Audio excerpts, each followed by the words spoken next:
You ask Tiger to solve. This deals with linear equations with one unknown.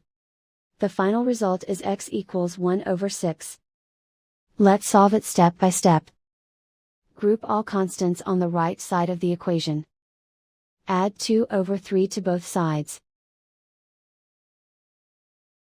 Combine the fractions. Combine the numerators.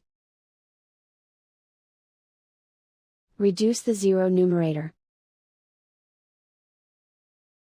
Simplify the arithmetic.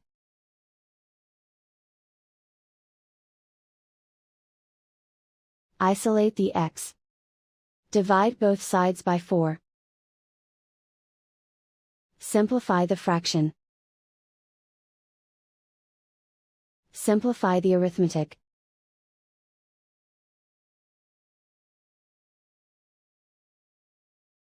And so the final result is x equals 1/6.